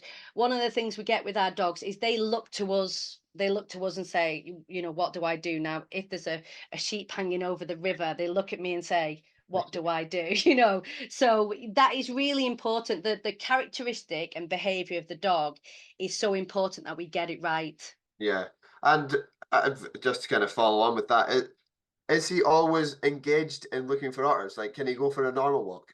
No. I think one of the things with all my dogs, I didn't want them to be based on kind of stimulus control of, okay, you're working now and you're not working now, because one of the things is I wanted it to be from the limbic response. I wanted it to be a love of what they do, not just a trained response. There's your on button, there's your off button. I wanted that when they're out and they're smelling these environments, whether it's pine marten, whether it's otter, whether it's back carcass, they're always on. So therefore they're sometimes quite difficult to live with from that point of view, because I compromise my own sanity of living with 11 high drive dogs, but I know that every environment I take them to, they will be on that. And that's where, when we talk about volunteer projects using detection dogs, I'm not massively keen on that, because sometimes if you're training a dog to use its limbic response for odor, when it's on a normal walk down a road or down a river, and if it goes, oh, I can smell otter, you know, or whatever odor, and it goes because it's been let off the lead because it's on a walk, that is a risk to the dog and to the otter. So no, and that's where whatever environment we take them to, we have to be aware what potential target odors there might be there. Yeah, that makes sense. Evan has a question, and he says, sorry for your loss. Thank you. Don't get me started. Interesting presentation. Love your work, and good to open my mind, as I've seen a lot of dog otter conflict, so have been lukewarm about dogs near otters. I know, just as a side comment, that Miguel does a lot of work with kind of feral dogs and that sort of thing. He kind of mentioned that. But anyway, what's the most unlikely place you found an otter sprint using this method? Wondering if it has changed views of where we think otters should be, basically. Yeah, I think that is wonderful. It is, because normally we're led by the experts of, oh yes, we definitely think there'll be an otter halt and the otter here. And then one day we're going down these tiny little ditches behind a big housing estate, and you know, let's say a bit grubby, not the most beautiful places, and that's where we found spraints. And it's funny because we had people pop their head over going, what you doing, and are you cleaning the water, you know? And we kind of said, oh no, we're just doing some surveys. We didn't want to tell them about we're surveying for otters, because unfortunately there's lots of otter persecution, so we have to be really careful. But what was funny, in terms of all the areas, we would never have thought there'd be otter spraints there. It wouldn't have been the first place we'd go, and it was right behind people's houses and right behind where there's unfortunately litter. But we'd been in big open spaces where it was beautiful and amazing, and we just had them here. And then another area, it was actually a dog walking park, and it had lots of dogs running around. So my dogs are always on the lead when we're doing our conservation searches, and my dog's on the lead, and I've got loads of dogs running around and coming at me. And we found an otter spraint on the middle of this very obvious log going over this very small river. It made me laugh, because I kind of thought, obviously I get a lot of questions, you know, we shouldn't use dogs for otter detection, but the areas that we're using dogs for otter detection are areas where people go with pet dogs off the lead, untrained, running around, sniffing for the animals without any kind of training. But here in a situation, there was dogs everywhere, and the otters were obviously quite happy being there, lots of spraints around, and it was quite interesting to see. Yeah.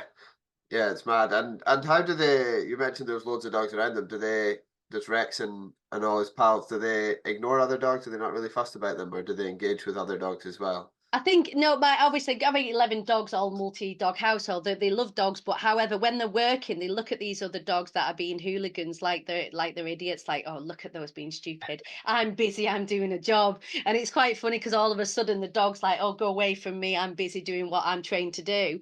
So it's like the dogs, because obviously they're all rescue dogs that I use as well. It's like once we've given them a purpose and a job to do, they really take it seriously. And one of the things Rex is he's phenomenal, but he loves that work so much, and he's so wonderful at it, and he's so communicative with me when he smells odor, when he smells a potential halt, and when he smells a spraint. He's so wonderful to watch. Oh, that's amazing. Dennis has asked how many specifically otter trained dogs you have. Okay, so 3 otter spraint detection dog, and I've only put Rex. Well, actually, I put 3 on the Halt project. However, I've only used Rex on the Halt project. And there's various reasons like that. So when it's broken, you don't need to fix it. So in other words, Rex was so good at it. The other dog, Henry's a very, very strong dog that I use. And he's good. He's a back carcass dog. He's the hedgehog detection dog. He's the bird carcass dog. He's the wildlife crime detection dog. He's got lots of others. And I kind of just thought he doesn't need to be great at otter as well. And then I've got another girl, Hetty, and she's my water vole dog, and she's been doing that for many years. And I put her on otter as well. So I have them because we have to always make sure. Say, God, if Rex turns ill tomorrow, he's got an upset tummy and he can't do his work. I also need to have the alternative dogs that I can use. But really, Rex is the superstar for the otter work. That's interesting because I was going to ask you, like, what was the dog, the other male dog? Henry. You got Henry, yeah. So you mentioned Henry's doing 4 or 5 different species. How do you get Henry, say you're going out looking for hedgehogs, how do you get Henry to go hedgehogs and not Yes. Well, because we based it on the limbic response, really everything he's trained to find, he will find there and then. So therefore, if you have an overlap of your species range, and say, for example, you've got an abundance of dead birds in one area and you wanted to do a hedgehog search, he will still indicate to all the dead birds there as well. Okay. But one of the things that we make sure we do, we have to look at what species we're looking for. And we tend to kind of do protected species detection dogs. Our rodent dogs and our mink dogs are completely separate dogs. They're not on protected species. So really anything we come across, whether it's otter, water vole, back carcass, those are all things we need to be aware of, that, hey, this is happening in this area. We wanted to push more on the hedgehog work. We're involved in a research project, but obviously they're not protected yet, but they might be at one point. But it's kind of, you've got an environmental difference usually of where we'd be doing certain jobs. Yeah, okay, yeah, that makes sense. William and Gomo's asked, like, where does the idea of using dog in otter conservation come from? Like, what was your inspiration to switch? Yeah, so we're doing animal behavior and welfare at university. Wanted to work in conservation, and there's not many jobs in conservation. Started working with detection dogs, which I love doing. Drugs, explosive, tobacco, amazing work. But then it kind of came along where some of the dogs that we had weren't right for doing kind of urban buildings and searches like that. And Luna was one of these main ones that came along. So 15.5 years ago, she was a beautiful dog that I'd rescued, but she'd come from a good breeder that the owners didn't want her anymore. So she was homeless basically. So I was like, right, I'll have her. And she wasn't the typical dog that you would normally look at. She was a bit fearful of people, didn't like buildings, but outside in nature, she was wonderful. And she was such a gentle dog. She was like, when she came across sheep, she was like, oh my God, what are these things? But then she loved the ball. So she still had the characteristics to be a great detection dog, but didn't like buildings and urban searches. So because I was interested in conservation, I'd seen all this work being done in America, in Australia with dogs in conservation.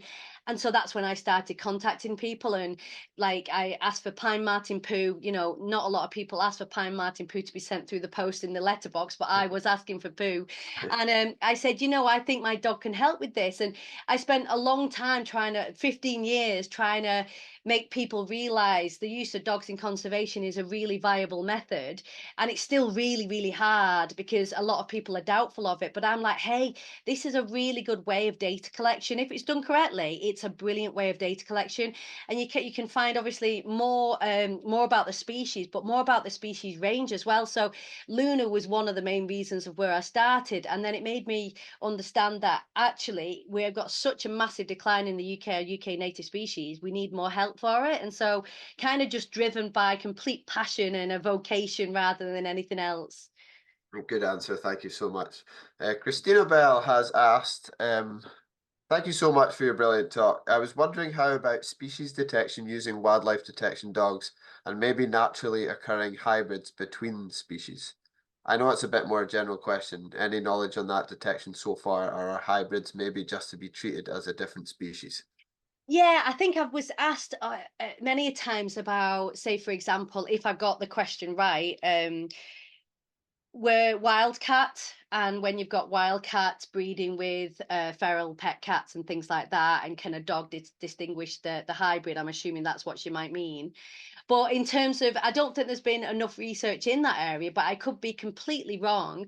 But as you say, would you, if I was asked to do a detection for a hybrid, I would train specifically on that hybrid scat. I wouldn't train on wildcat. I'd have to have the wildcat hybrid to train on. So I think if you want a dog to generalize, that's okay, but especially certain hybrids, then it'll generalize too wide.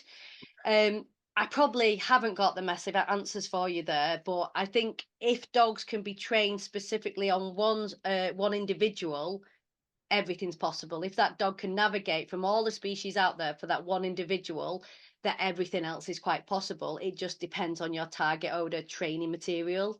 Yeah, that makes sense. There's a couple more comments, but I'm just going to say, if anyone has any questions for all of our panelists, and feel free to throw them out and I will ask them accordingly. But Grace Yoxon of IOSF said, back in the 1990s, we visit Valentin Hazitnov, who reared and released bears in Russia. He used ex-KGB dogs to monitor his released bears, and he found that they could identify individual bears. As otter sprint has so many different scent chemicals, maybe dogs, but I think, Louise, you said that they can also identify individual otters in time. Our previous border collie could also find otter sprint and proved it by digging through snow to find out once. As you said, they are better than many people. Yeah, completely agree. They're just amazing. Yeah. My last question, you mentioned about them all, or potentially all, being rescue dogs. Is there a preference to what species of dog you use, or can any dog potentially do it? So not any dog can do it. I'll completely be honest. Like not any person can be a handler. I think we need to be quite honest about this. With regards to dogs, I think it does take a certain characteristic of dog. It's not a walk in the park. Some of the environments and habitats that we're in, like, go and check out our Facebook page, because we'll put some images on there of the realistic pictures of the habitat that we're crawling through. But we have to have a dog that's happy with those type of environments, and we tend to go for the working type of dog. So your Springers, your Cockers, your Labradors, and also your mixed dogs, you know, your mixed breeds. I'm fine with a mongrel. Rex is a mongrel. Like, we got him from a rescue centre. They said he was a Cocker Spaniel. I'm like, you're not. So I think he's Labrador cross Cocker. But one of the things we need to look at is that they haven't got a predatory sequence. And obviously, a lot of people said chasing a ball is predatory. Not necessarily. So we want to make sure that dog doesn't want to chase a bird, chase a fly, anything. So that's really, really important. So breed, if that dog has the characteristics, it's okay. As a handler of 20 years working with a lot of Springers, Cockers and Labradors, I have probably got a personal preference. I look at size of dog as well. I have to carry the dog on my shoulder a lot of the time, especially if he's trying to smell up a tree. I have to maybe lift him up the tree as well. You have to realize that you have to be able to pick that dog up, or if that dog got injured, you have to be able to carry that dog. So there's lots of reasons that I pick your working breeds, but also I pick rescue dogs. So sometimes it's the typical dogs that are in rescues, and those are the dogs that are very exuberant. They've got the endless amount of energy. They might have ripped up a sofa to get the tennis ball that's gone under it. They pull like a train on a lead. All these things that don't make very good pet dogs usually make very good working dogs, but then they're quite hard to live with. So that's where that, yeah. I guess when you're talking about size as well, there's there's that balance of they need to be small enough that you can carry them, but big enough that they are physically capable of covering a lot of ground. Totally, and also pushing through the foliage that they're expected to push through, and also the nettles and the branches. So this is how it's really hard. We need a strong dog, but one that is cooperative with us and won't pull us over in the water as well, because that can be quite dangerous. But one that isn't like a bull in a china shop, but one that actually will navigate through the habitat without too much destruction in the habitat. So there's all, and I didn't realize it. I must admit, when I started working with dogs in conservation like 15 years ago, I didn't realize all the intricacies. If anything, I was quite naive to think it was a walk in the park. And you know what? It's harder than any of my previous disciplines that I've trained with, I must admit. Yeah. So we have one final question for yourself, Louise. Evan's asked, are the dogs trained to detect water pollution so they can proactively pick up habitat risks? So no, but we have to do what we have to before we go in, enter any water. It's been checked for any pollution in the area. If we get there and it's a bit dodgy, can we train a dog for water pollution? Without a doubt, that can be done. Would I want to do it? Probably not, because anything that we train the dog to do, it's obviously risking the dog as well. But we do make sure everything is checked before we enter the water, and our dog enters the water as well. But yeah, really good question, because you know, as was mentioned about some of the pollution and the sites, and if you've got cuts on you and you're entering the water, and obviously the embankments of rivers and lakes are the most kind of bacteria ridden environment. That's where we're working in, because we're searching for poo for a living at the end of the day. So we do have to watch it for our dogs and ourselves. Yeah, brilliant. Thank you so much, Louise. I think all the questions have dried up from our participants. So I think, yeah, thank you so much. And thank you so much. And thanks for your work. And just to every one of the attendees, the 5 speakers we had this morning, to Miguel, Caroline, Louise and Benjamin today, I just want to say a massive thank you. I think it's shown the different diverse aspects in conservation and the building blocks that we're all working towards. Each of the 9 individuals speaking today have kind of totally different things they're working on, but all kind of the same at the same time. They're all working towards the same goal. Benjamin at the start of his presentation actually said, thank you for giving us a voice, but I would also like to come back and say to the attendees here today, as well as the speakers, is thank you for giving otters a voice, because as much as we love them, they can't talk. And aspects such as this and World Otter Day and all the work we are doing, and the participants here today, and sorry, the attendees here today that are listening in, like all of us together are giving them a voice and giving them a better future. So thank you so much for everything you want to do and everything you are doing, whether it be big projects or little projects. It all helps. That will be probably the end of the webinar today. I just want to again reiterate my thanks to our 5 speakers this morning, and also our 4 speakers that have joined us today, Miguel, Caroline, Benjamin and Louise. Thank you so much for spending your evening or your morning or your afternoon, whatever time of day you are across the world, with myself and our 4 speakers. And again, 4 speakers, thank you for spending your time with me and our attendees. I really appreciate your work, and we look forward to keeping in touch and working more and moving forward. Yeah, thank you so much. Thank you. Have a great World Otter Day, everyone. And yeah, take care.